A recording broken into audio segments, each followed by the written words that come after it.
ମା ଆଜି କଣ ମାଛ ଲାଗିବ? ଇସ୍ ମା କେତେ ବଡ଼ ମାଛ ଲାଗିଲା। ଇସ୍ ହରେ ଝିଅ ତାକୁ ଧର ଧର ଧରିବା। ହାଣ ହାଣ ଦେଖିଲୁ। ଇସ୍ ଆସୁଛି ର ଅପେକ୍ଷା କର।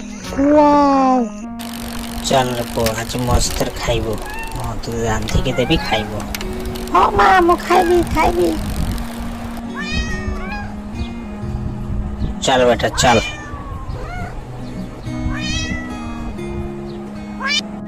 ଇଏ କଣ ମାଇ ମାନେ ଭୋକରେ ଅଛନ୍ତି? କେତେ ଦିନ ହେଲେ ଖାଇନାହିଁ।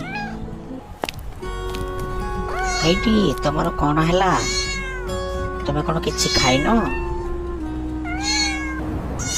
ଚିନ୍ତା କର ନାହିଁ, ମୁଁ ଆସିଯାଇଛି ତମ ପାଇଁ। ମୁଁ ନିଶ୍ଚିତ ଖାଇବା ପାଇଁ ଦେବି, ଚିନ୍ତା କରିବ ନାହିଁ। ଆହା ହଁ ଭଲରେ ଧୋଇକି ତାକୁ ପକେଇବାରେ ପୁଅ।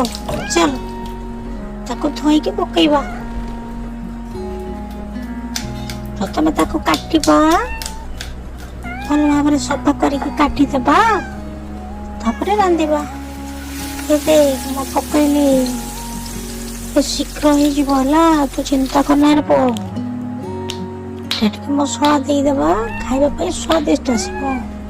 ୱା ମା କି ଟେଷ୍ଟ ହବ। ଠିକ ଅଛି ଚାଲ ପୁଅ, ଚାଲ ଆମେ ସେମାନଙ୍କୁ ଖାଇବା ପାଇଁ ଦେବା। ଚାଲ ମା ଚାଲ। ଇଏ ନିଅ ତମ ଖାଦ୍ୟ ଆସିଗଲା। ୱାଓ ବହୁତ ଦିନ ହେଲା ମୁଁ ଖାଇନଥିଲି। ହଁ ୱାଓ ବହୁତ। ଆପଣମାନଙ୍କୁ ବହୁତ ଧନ୍ୟବାଦ। ଭିଡ଼ିଓଟି ଭଲ ଲାଗିଥିଲା ଲାଇକ୍ କରିବେ, ସବସ୍କ୍ରାଇବ୍ କରିବେ ଆଉ ସେୟାର କରିବାକୁ ଭୁଲିବେ ନାହିଁ। ଧନ୍ୟବାଦ।